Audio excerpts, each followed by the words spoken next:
Thank you for your patience, everyone. We had a closed session meeting, and we're just waiting on one last commissioner.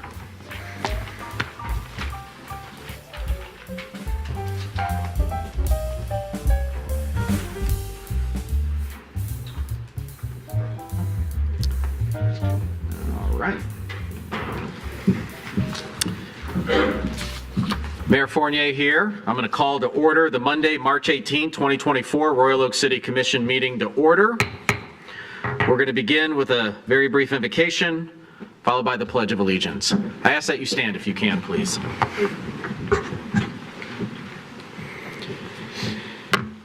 If you watch the news from across the world and nation, or scroll through your social media, we often see the world as full of doom, gloom, hopelessness, and misery.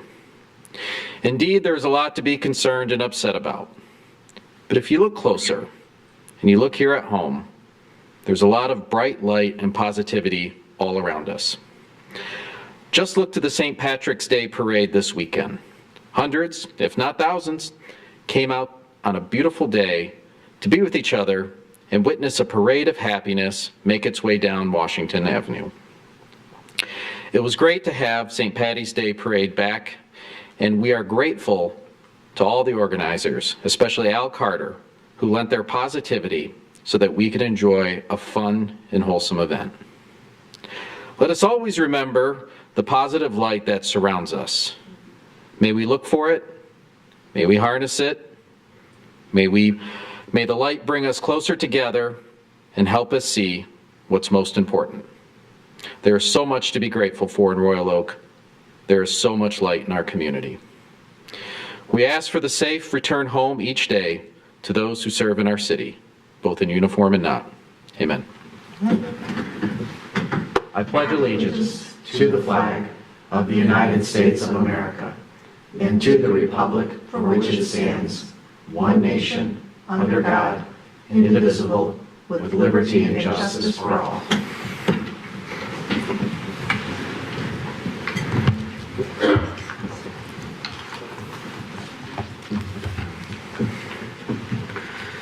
All right, that brings us to item 4 tonight, which is the approval of the agenda. Does anyone wish to approve the agenda? Commissioner Colo moves to approve the agenda as presented. Is there a second? Second by Commissioner Macy. Discussion on the agenda. All right, with none, I'll call for the vote. All those in favor say aye. Aye. Aye. Those opposed, motion passes. We have an agenda. All right. This brings us to item 5, which is public comment. Just a few ground rules before we start. The City Commission values and relies on the input of our fellow citizens to help make decisions. Now is the time set aside for the public to address the City Commission on any city-related issues, both on the agenda or not. I ask that comments be directed to the Commission as a whole and not to individual commissioners. In addition to public comment, there will be a public hearing at tonight's meeting. If you're here to comment on the public hearing to request for approval of a new plan of operation by Royal Oak Ramen, you may wait until that time, which the public hearing is opened, and the same rules apply as they do at general public comment. If you wish to speak tonight at public comment or at the public hearing, please wait until recognized by me, the mayor, then come up to the podium. For the record, we will ask you to state your name and address. Please be mindful that the City Commission wishes to hear from anyone who wants to speak tonight, so comments are limited to 3 minutes per speaker, not per topic. There's a timer at the podium to help you keep track of your time as well. If you don't wish to speak tonight, no problem. It's actually often preferred to get a heads up on your thoughts. Feel free to email us, reach out to us with your questions and concerns so we can get back to you as appropriate. Please note, we typically don't respond directly to questions during public comment. However, we are taking notes. And when the topic comes up, we will ask those questions. And if your questions or comments are unrelated to something on the agenda tonight, our city or interim city manager is taking notes. But we do kindly ask that you reach out to the extraordinary Ms. Judy Davids, our community engagement specialist, and leave your contact information, because sometimes it's difficult to answer someone's question if we don't know who to answer or where to answer them. With that, we'll open up public comment. Who's first tonight? Yes, ma'am.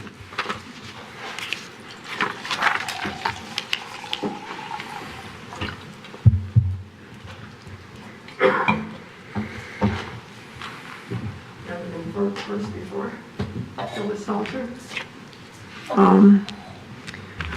This is not on top, this is okay, right? Because it's not on the agenda, okay. All right, there's been a lot of comments from commissioners regarding the master plan, but nothing really to take home with. We have Matt, who, you know him, from DPZ, who says there's no zoning changes, and when the land use change, the zoning will be changed. How much of this can we believe or understand? It's lack of information or lack of consistency. I'm told that the first draft will be complete in April. We also heard an idea that we should not rush this for obvious reasons. Where are the town hall meetings for the master plan? Did you forget about us? Please explain that. Where is the democracy? Do the ones that are rushing this have an agenda? We are permitting DPZ to squeeze our space while at the same time promoting green. They say that their plan will have unique characteristics that we don't have. You should be insulted. We need to save the character that we have left here. They will dictate changes that we don't want. They want to change how we live, and you may be going along with them. And where do they get their data? The more you build, the less green we have. Are there limits to the percentage of land required when building a house? What about a second structure on the site? Less green. Not to mention the effect these structures would have on the adjacent neighbors, the lack of parking, and who is in that ADU. We don't have acreage here to offset these structures. Privacy is an important element for homeowners. We already have newer homes built so close to their neighbors that it looks like it's one big home if you look at it from an angle. You want seniors to leave their homes so builders can replace them with cloned million-dollar homes within an arm's distance of its neighbor. So we're moving seniors to another home. In a few years, you will realize how frightening that could be. I'm looking to, that might be somebody, but you're all so young. We're moving them, and it's frightening, very frightening. And who is going to pay for that? Financial and emotional. There may be other cities or countries that need or are forced to make changes. Of course, we are not perfect, but these proposals are very, very scary. Thank you. Thank you. All right, anyone else wish to speak tonight at public comment? Yes, sir. Thank you.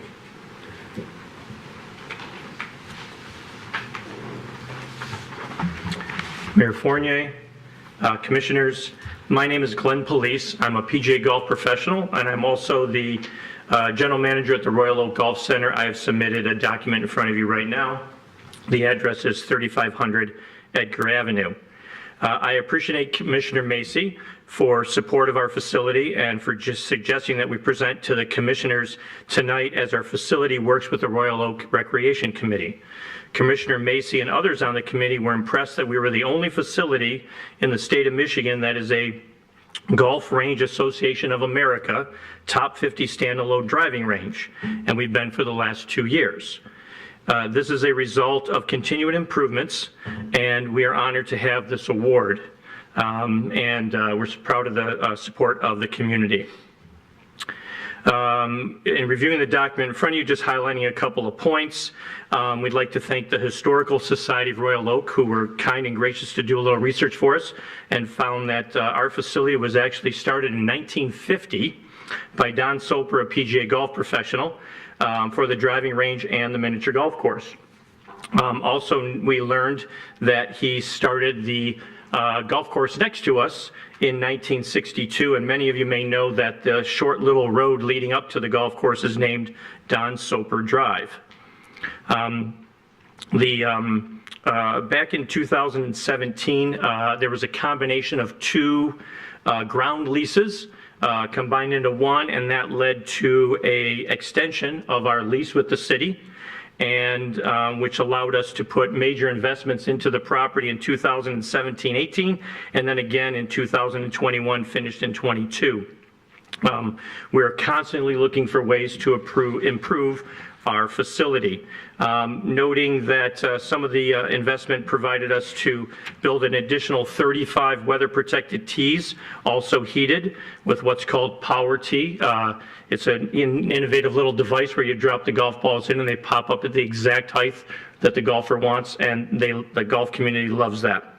We also completely refurbished the main clubhouse, which includes our training center with a TrackMan indoor studio. Proud of our give back to the community, including 3,500 youth on course buckets. That's teenagers and younger hitting a medium bucket for just $4 as opposed to the regular medium price. We host many high school teams. We're also a donation site for hundreds of sets of clubs and related. Golf gives back to its community and grows the game. Our philosophy is to continue and improve. We attend the PGA show every year where the industry meets, and the industry is always moving forward, and we intend to strive to meet these challenges. And I just realized that next year will be 75 years for the Royal Oak Golf Center, and I thank you for your time. Thank you very much. That is a class example of how to fit a lot of good information in and do it succinctly and in 3 minutes. Very great example. Thank you. Thank you for your work.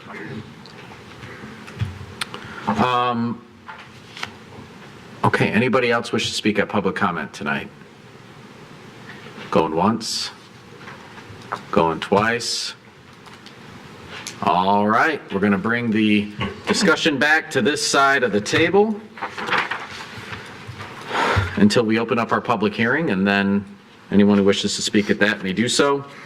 So this is item number 6, which is the consent agenda. Does anyone wish to pull anything off the consent agenda this evening? Nope? Okay. Does anyone wish to make a motion? Commissioner Macy. We have a motion by Commissioner Macy, a second by Commissioner Herzog. All right, discussion on the consent agenda. All right, with none, I'll call for the vote. All those in favor say aye. Aye. Aye. Those opposed? Motion passes. All right. That brings us to item 7, the Michigan Liquor Control Commission public hearing, Royal Oak Ramen LLC. Chief Moore. Thank you, Mayor and Commissioners. The Royal Oak Police Department received a request from Royal Oak Ramen LLC to review a new plan of operation. The proposed location is at 129 South Main Street, which is the former location of Andiamo's Restaurant. The applicants are seeking to transfer a resort Class C liquor license that's currently held in Kalamazoo. And the applicants will be doing business as Jinya Ramen Bar, and this is a franchise, but it will be the first one located here in Michigan. If approved, Jinya will operate as a full-service Japanese restaurant and bar, and they anticipate the food-to-alcohol ratio to be 88% alcohol and 88% food to 12% alcohol. The proposed hours of operation are 11 a.m. until 10 p.m. Sunday through Thursday, and 11 to 11 Fridays and Saturdays. The total proposed seating will be for 175 patrons, and that does include 21 seats at the bar and an additional 9 seats at the ramen bar. They are not requesting an entertainment or a dance permit, and the applicants have an extensive history in the restaurant industry, and they currently hold stake in 52 Buffalo Wild Wing locations. They intend on using a manager that's in place at another location to handle the daily operations here in Royal Oak.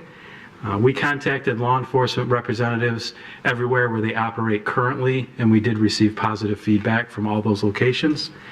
Therefore, the police department is not opposed to their request. As always, I'm happy to take any questions that you might have this evening. After the public hearing, the attorney, Mr. Chris Tower, is here, and the applicants as well, and I'm sure they'd like the opportunity, if you're so inclined, to answer questions you might have as well. Any questions for Chief Moore? All right. Petitioners want to come up and tell us a little bit more about your project? Yes. Yes, absolutely. Thank you, Mayor Fournier, and thank you, Chief Moore, for all that. You summed up everything very well, so I'll try and keep this pretty brief. Like Chief Moore said, my name is Chris Tower. I am with Atkinson, Need, Allen, and Rentrop, probably better known as an associate of Kelly Allen's, who you've seen up here a time or two before. I am here with the applicant, one of the applicant members, that is Michael Bailey right there, and I'm also here with Tracy Garcia, who's going to be the general manager of Jinya Ramen, the new location at 129 Main Street. So a little bit more about the applicants, and because Chief Moore touched on it, but they have a great depth of experience in restaurants in the state of Michigan and beyond, mostly Buffalo Wild Wings. So like Chief said, they have 52 Buffalo Wild Wings in Michigan, but also across the country in Illinois, Georgia, Louisiana, Missouri, Alabama, Mississippi, Indiana. So they are very well experienced in looking to grow their empire and actually kind of branch out into this new concept, which is going to be the Jinya Ramen, which is a very high-end Japanese fare ramen restaurant. It is going to be genuine, authentic Japanese, and it's going to be really good food. It's going to be ramen focused and food focused. Like Chief said, we're looking at 88% food to just 12% alcohol. So it's going to be the type of place that you come and enjoy your food, and if you want to enjoy a drink, you can do that as well. We provided a menu in our application materials, proposed menu. If you have any more questions specifically about the menu or the concept in general, we do have the applicants here. They're happy to answer any questions you might have. They do have experience in Royal Oak. They are the operators of the Buffalo Wild Wings in Royal Oak, so they're not new to the community. They're familiar with the plan of operation and how this is our Bible that we live by here in the city of Royal Oak, and that if we violate this plan of operation that we have submitted to you, that's an ordinance violation. That's not a road we want to go down. The manager of this restaurant is going to be, like I said, Tracy Garcia. She's actually been the vice president of training for this restaurant group at all the Buffalo Wild Wings. She is TIPS trainer and TAMS trainer certified, so she knows the value of a good alcohol safety training. And she has an incredible amount of knowledge and expertise in training. I mean, she has 23 years of training all these Buffalo Wild Wings locations. She's a training rock star, so she is very well fit to carry out the plan of operation. And like the chief said, we're not going to have any dance or entertainment permit, so that was not addressed on the plan of operation. But that is kind of all that I wanted to highlight here for you today. So like I said, I'm here with the applicants, and we're happy to answer any questions that you or the public might have. Thank you. Questions? Commissioner Colo.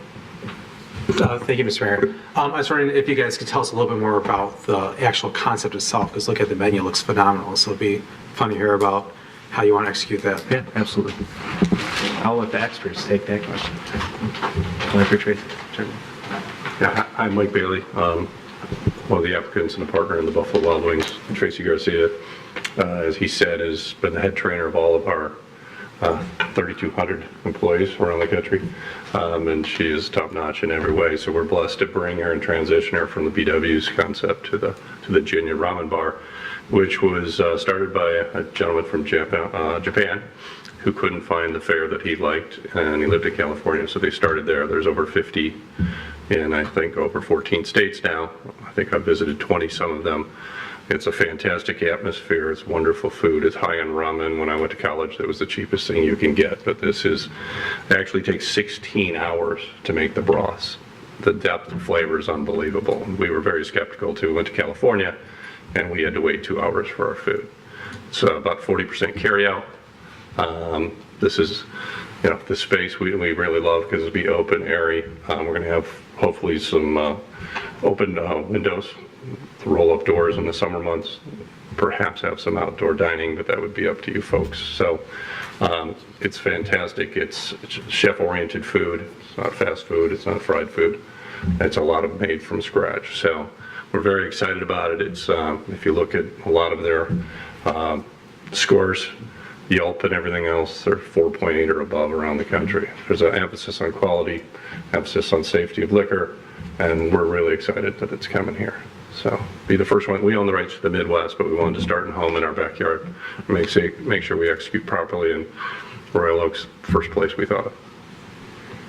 Thank you, that's great. You know, I think sometimes when someone hears a franchise, they think it's this corporate overload somewhere. They don't realize that it's franchisees who really put the heart and soul into these restaurants, and Yeah. these are families running it. And We live. This is our backyard. So. yeah, thank you. That was actually going to be my question. Obviously I'm chief cheerleader for the city of Royal Oak, but in all sincerity and honesty, other than being in the backyard, why Royal Oak to bring this concept? Can you help us understand a little bit? I think that it's a broad demographic, a little younger demographic, loves ramen. Did you say you're vegan? No, Oh, I thought you said vegan. champion of cheerleader of Royal So Oak. the demographics work well, the incomes, age groups, diversity. So we thought this was the best place. You have ample parking right behind this location. So site selection is very important to us, right? So we love this community. We think it's going to thrive here, and all the multifamily and all the activity in the summers. We like it all day long, but we're excited about starting here. Very good. Can you talk a little bit about the renovations you're going to do to the place? Maybe are we going to expect like the interior to be completely different than what? I mean, it's been a number of years since we were at. It's going to be very different, and I do have a few images, but if you go to Google Images, you'll see that there's a theme. There's actually a specific designer, Japanese gentleman out of Southern California, that designs all of these. And in this case, he likes to have the unique twist to every one of them. But there's wood, there's polished concrete floors. In this case, we can't because it's wood. High-end bar, high-end light fixtures. They like to bring in some greenery. Lighting is very important to them. So we're going to spend a lot of money to renovate. It's about 5,400 square feet. It's big space. And you're looking to petition to have outdoor dining? Possibly. Okay. Yeah, I mean, part of it is what sidewalk and how much room there is, and there's plantings there, so we were kind of studying it, but we thought we would address that a little later if we had to. It's a good idea. I mean, the proximity you have to Centennial Commons as well, might prove a great tie with outdoor. Well, an activation on that sidewalk and drawing attention. It's great. What's your, of course, we wouldn't hold you to it because even we know on construction things take a long time, but what's your sense of the timeline, both in terms of reality and maybe gut feel? We'll immediately start construction drawings down. It probably takes about 60 days. So the design is already in place. The floor plan is pretty much completed, if you've seen. So we're going to run those concurrently. And we think we can be starting by June 1st and open late fall. Oh, very good. Yeah, 4 to 5 month construction period. But to your point, these days it's more difficult than it used to be. Certainly. And we think we're going to use a local, I don't want to name them, but a local. We're using a local architect out of Royal Oak, actually. Oh, good. And then we're going to use a local contractor. So bring it all home. And how many people do you think you'll employ once you open? Full and part-time, what do you think? 70 to 80? I would think 70 to 80. 70 to 80. I mean, those are some decent numbers. Yeah. That's very healthy for employment numbers in our downtown, so that's good.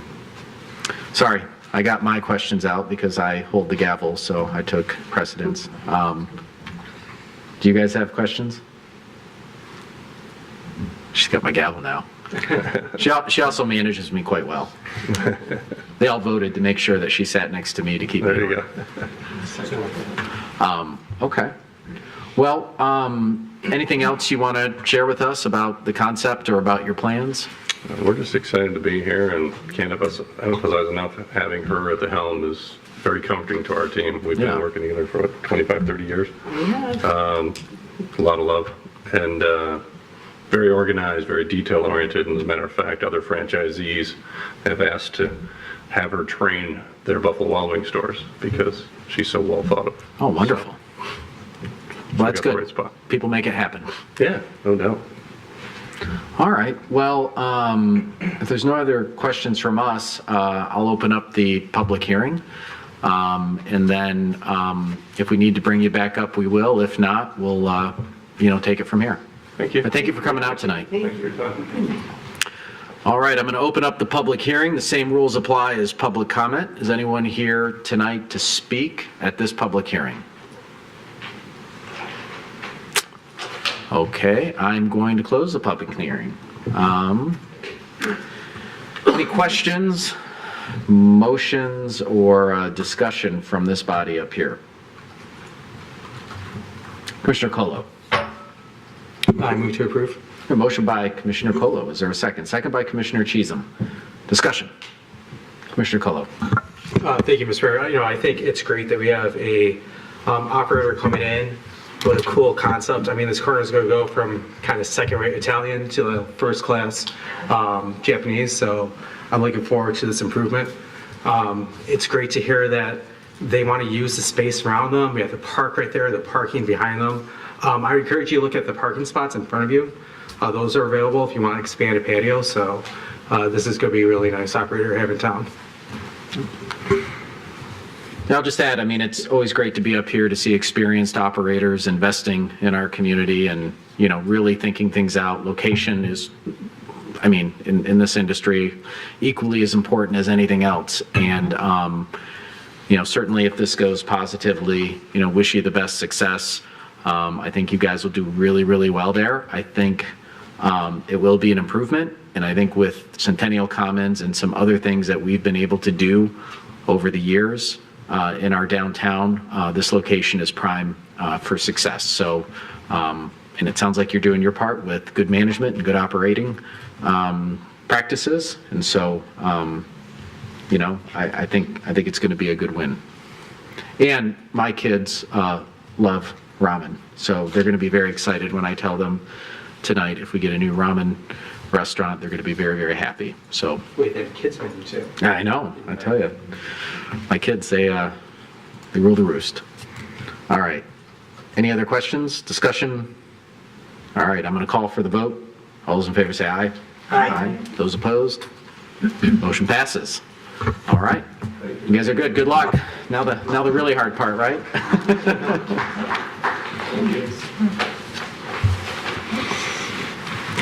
Okay, this brings us to number 8 on tonight's agenda, which is the proposed ordinance amendment 2404 marijuana regulations, first reading. Mr. Kwiatkowski. Thank you, Mayor. Good evening, Mayor and Commission. On the agenda, as Mayor said, is for your consideration, first reading, a very minor amendment to the marijuana ordinances. You may recall approximately a year or so, you considered a similar proposed amendment.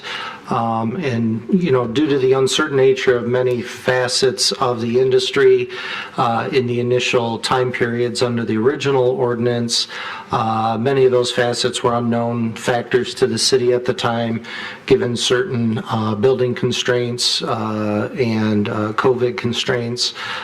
So unfortunately, due to those unforeseen circumstances, beyond the control of one or more of the present license holders in the city, they're requesting a mechanism to ask for an additional extension. So this amendment provides for up to 2 6-month extensions on top of what's already allowed.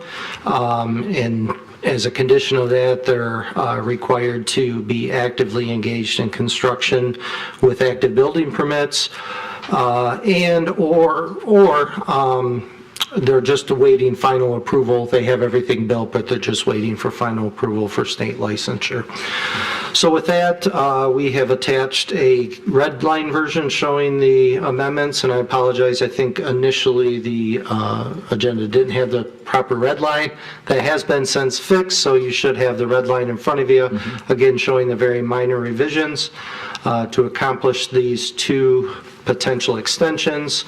And any applicant that this would apply to, they would be required to pay an additional license fee for each license that would be extended for a 6-month extension, as opposed to the general requirement of annual payment of that license fee. So they essentially paying double for that 6 months extension. So barring any questions, there is a proposed resolution if you agree with the proposed resolution or amendment. Any questions for Mr. Kwiatkowski? Commissioner Macy. So I'm not sure if this question is really for Mr. Gruchowski, but since he's the one on the letter, I'm going to ask it to him anyway. Why are they having such trouble? Like, there was such competition for these licenses, and now, I mean, we just heard them say that they think they're going to be up and running by the fall, and yet we're now going to be granting 4 extensions of, I don't understand. Sure, and I can answer that specifically to one of them, which has been granted 3 licenses for retail sales, processing, and grow.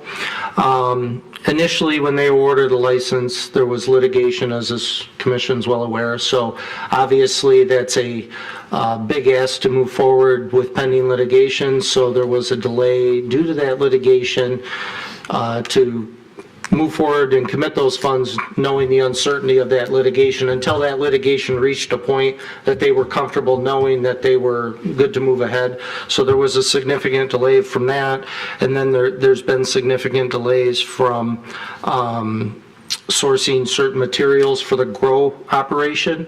That particular business, they expect to be open with the retail by the end of next month, by the end of April. The grow, as you would imagine for any grow operation, is the more complex of the operations. It requires extensive electrical, plumbing, heating, and air conditioning, and based on several supply chain issues due to COVID and other things, that's what's been holding up. So it's a confluence of a number of different items that have held up some of these projects. And so they were the ones that came to us, and we tried to explore other administrative avenues to do it, and weren't able to really come up with anything. But again, they have to be involved in active building permits, active building. One in particular should be, I think they're all going to be open fairly soon, at least the retail components. It's the other ones they're struggling to get open with. That's spurred the request of the city to consider another extension. I hope that answers your question. I mean, it does answer, it does. You did a good job answering my question, but I still don't quite, I'm having seen these pop up all over the state for over the past 2 years while we've been sitting here waiting. I understand all the explanation you said, but it still feels like there's something weird about this. Well, I would say just because you're right, because you drive up US 23 and every town has like an old retail shop or an old building that was turned into a retail shop. But when this proposal was put in front of us, it had a lot of other attributes, meaning that it has 3 things in one, but it's also, has solar panels on top. It's, going to be, I think, silver lead, if not more than that. So there were a lot of additional elements to it, I think, that make it a little bit more unique. And I think the other one that we approved is also going to be something that's going to be more from I don't want to say ground up, but more than just, some of the places you see up north where you slap paint on it and start selling out of the location. So, and I think also unique, a big one is the litigation. I mean, that, the big pocket out-of-state marijuana companies suing. I mean, you're not going to put a dime into your building if, you come out on the other side of those lawsuits, right? Because you would potentially lose that investment. So I think those are I don't think you saw a lot of lawsuits happening in Elkona County. You know what I mean?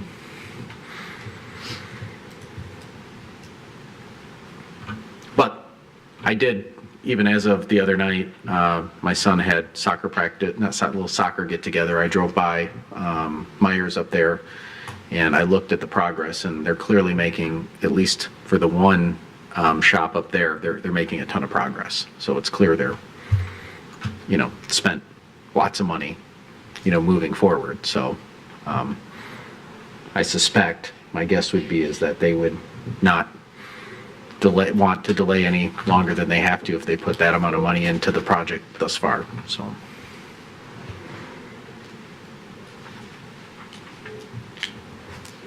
Any other questions? Commissioner Douglas? I'll move approval of the resolution, or of the resolution. All right, we have a motion by Commissioner Douglas. Is there a second? Second by Commissioner Colo. Discussion? All right, with none, I'll call for the vote. All those in favor say aye. Aye. Those opposed? No. Motion passes. All right. Now, will that come back for a second reading?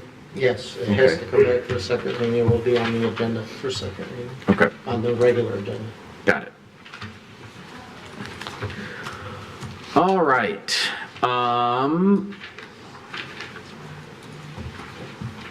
That brings us to item 9, which is a resolution in support of statutory revenue sharing reform as requested by Commissioners Colo, Herzog, and Douglas.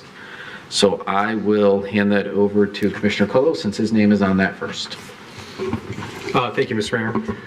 We have a resolution that was actually brought to our attention by our friends over in Ferndale. This resolution is part of a multifaceted effort to bring attention to the underfunding from state revenue sharing that has occurred across the whole state. Royal Oak is underfunded by about $56 million over the last 21 years.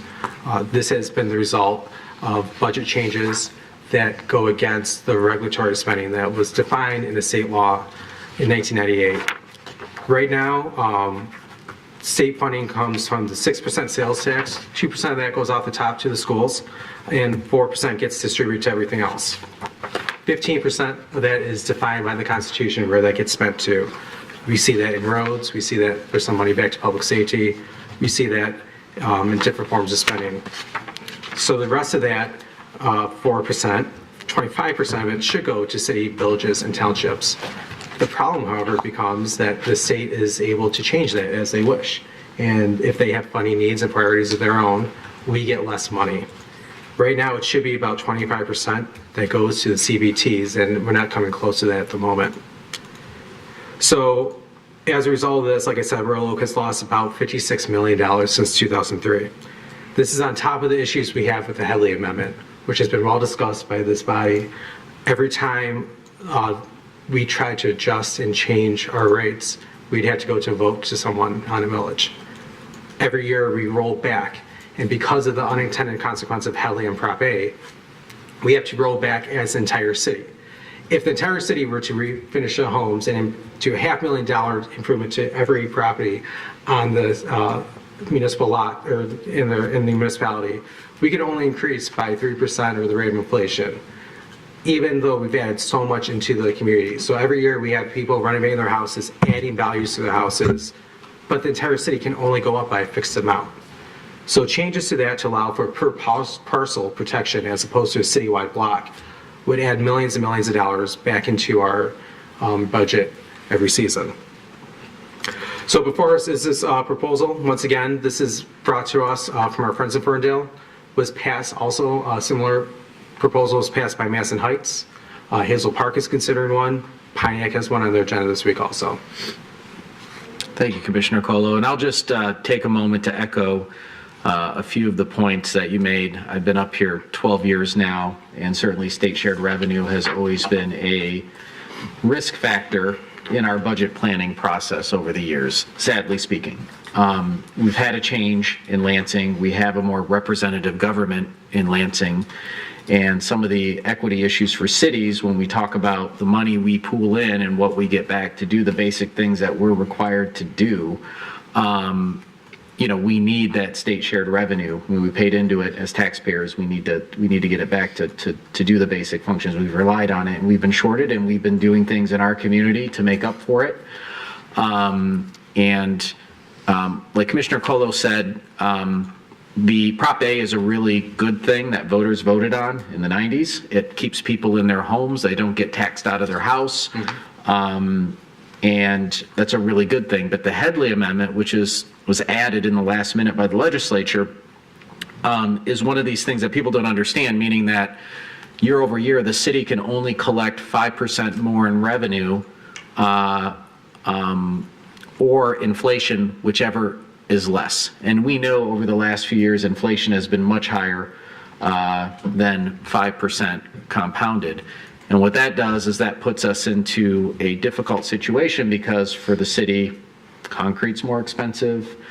Getting people to join our ranks in terms of all of the functions in the city, from police and fire to working in the treasury, whatever it may be, Certainly their groceries are going up. Everybody, the costs of doing business are getting higher for cities just like they are for private industry. So this artificial cap, despite the fact that people are, businesses are coming in and investing and everyone's investing to do the rollback just artificially for no reason and to willfully ignore the fact that inflation is higher than 5%, is a huge problem for cities throughout the state and is one of the reasons why not too long ago, the real estate crisis, we saw many cities going into financial collapse and going into bankruptcy. Fortunately, in Royal Oak, we were able to take measures into our own hands and make some sacrifices and make some tough decisions and get our city back on track. But despite a lot of the success we've had in people investing in our neighborhoods, investing throughout the city, we have not seen a proportional return in terms of what the revenue is to operate the city. So we're getting ahead of this. We're saying, hey, state, as partners, for decades we relied on it. We haven't got it. We need to get our fair share, and we need you to look at the Headley Amendment, I think is an important message from a city that's been through the ups and downs of a crazy, and I'll say broken, municipal finance system here in Michigan as prescribed by law. Not here, but in the state. And I think most people, understand that cities deliver the things that affect your basic quality of life. Water, sewer, roads, EMS, fire, police. I mean, these aren't things, we're not talking about, hey, can we fund, some crazy things because this body up here, wants to fund some crazy things. That has nothing to do with it. This is the basic elemental services, and we get less and less from the state to do it, even though our residents are paying more and more into the system. So I'll just say I'm glad that we have, some great state representatives and state senators out there that, are fighting on our behalf as well. So this will arm them and give them a little bit more wind in their sails, I hope. All right, questions, discussion? Commissioner Colo. Mr. Mayor, if I could add also, we were recently at the Michigan Municipal League Convention, and there was an entire discussion about a petition that's circulating right now that would abolish the property tax in Michigan, which would completely decimate our ability to provide any of these core functions. There's not a proposal on how to replace that or how to fund that. So the MML and the legislator are all looking at different ways of how we spend money in the state right now. So now is the time to strike to try to get some change that's meaningful to this state revenue sharing. Thank you for that. And with that, I move approval of the resolution.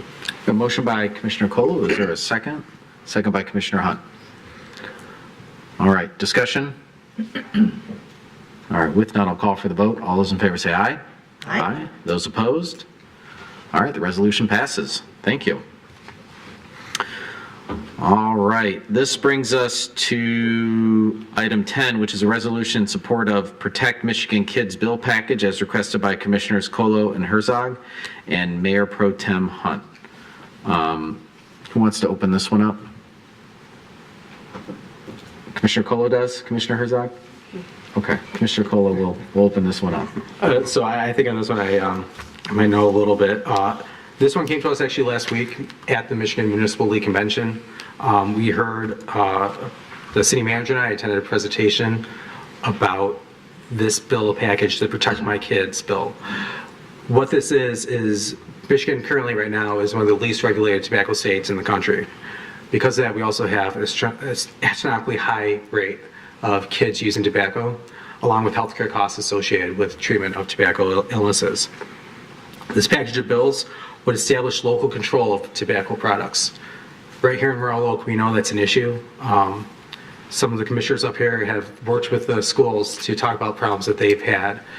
Currently, the high school only has, I believe, one bathroom open at any given time because they have so many issues with vaping and smoke within the building. They don't have a way to combat this. They've tried and they're having a hard time with this. They've come to us and asked us for help. However, we're limited in what we can do.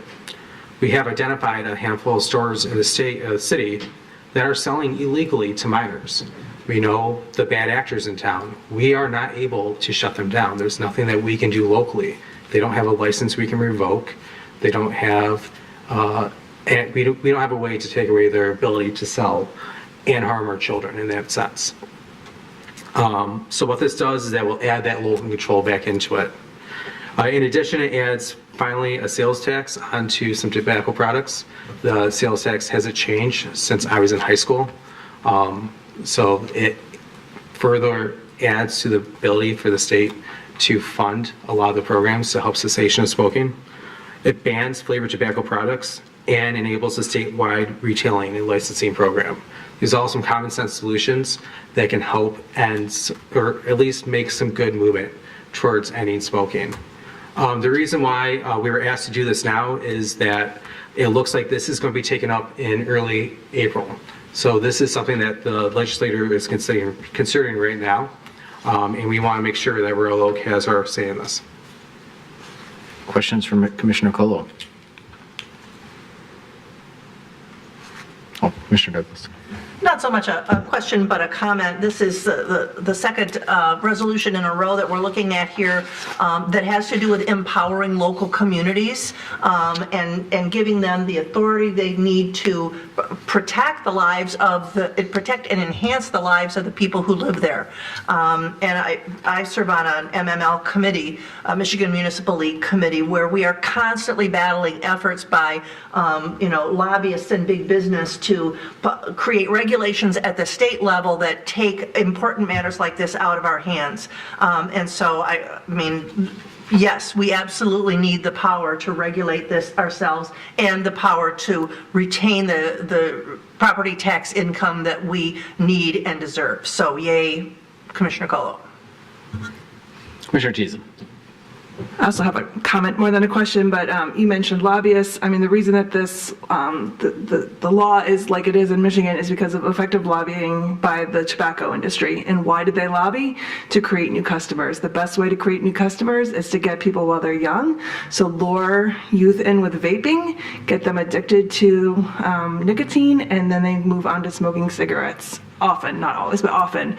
So I feel like, here we can make a statement against the effectiveness of this tobacco lobbying and say we really need power within our community to really protect our kids from this addiction. So.